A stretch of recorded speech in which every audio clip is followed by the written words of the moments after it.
What's going on, boys? It's your boy Jack the Ripper, coming in with a sketchy ass story for y'all.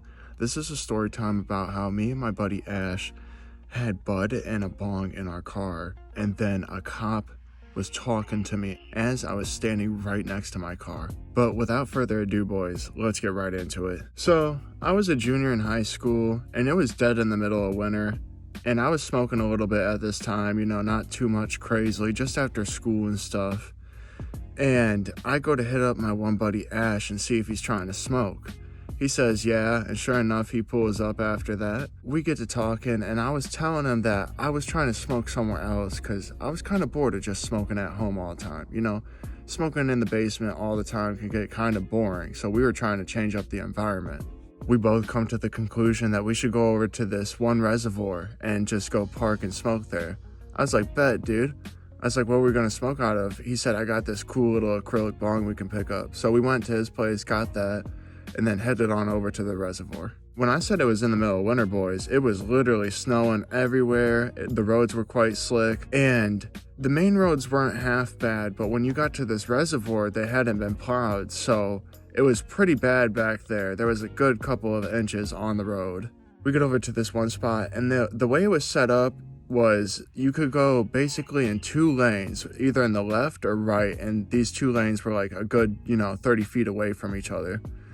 I wanted to go in this lane farthest from the water, and I was like, let's just chill here and smoke. He's like, no dude, we gotta go over there. I was like, I don't know dude, it looks really snowy and icy over there, like what if we fell through or something? That'd be terrible. And he's like, no, you gotta check this out, dude, it's well worth the experience. I was like, alrighty, dude, let's do it. I back up the car, and we start to go driving forward, dude. And sure enough, we just, boop, go right through this ice, dude. And the car had gotten stuck. I was like, oh, shit, dude. What are we going to do, Ash? And then he's like, don't panic. Let's get the foot mats and start using those. So we get to tuck in these foot mats underneath where the tires are. And it was a front wheel drive, so we tucked them up underneath there. And the way this thing was stuck is that the rear tires weren't stuck. They were free, but the front tires were stuck. They were really deep in this ice. We tried using the foot rugs, but it only tore them up and it wasn't helping. And eventually we started breaking off sticks, trying to get it to work, dude, and it just wasn't working. A little while this goes on, 20 minutes of us trying to get this car out with sticks and rugs, and it wasn't doing nothing. We were still trying to figure out how to get it unstuck, and then a cop pulls up, dude. My heart dropped. We had a bong and weed just sitting in the center console, dude. So Ash was trying to get the car out at the time, so he was driving it, and he didn't know the cop was pulling up. So I calmly went up to this cop and started talking to him. He's like, oh, you guys all right? I was like, yeah, we're doing okay. He starts to walk up to my car, and I was like, oh no. He starts walking to my car to look at the damage and see how bad it is. And he asked me, he's like, are you going to be able to get out? And I was like, yeah, just give us a little bit of time and we'll be able to do it. And then he's like, can I see your driver's license? And this fucked me up, boys. I was like, damn, I left my wallet in the center console right next to the bong and shit. He's totally about to see that shit. But luckily, Ash understood the assignment, dude.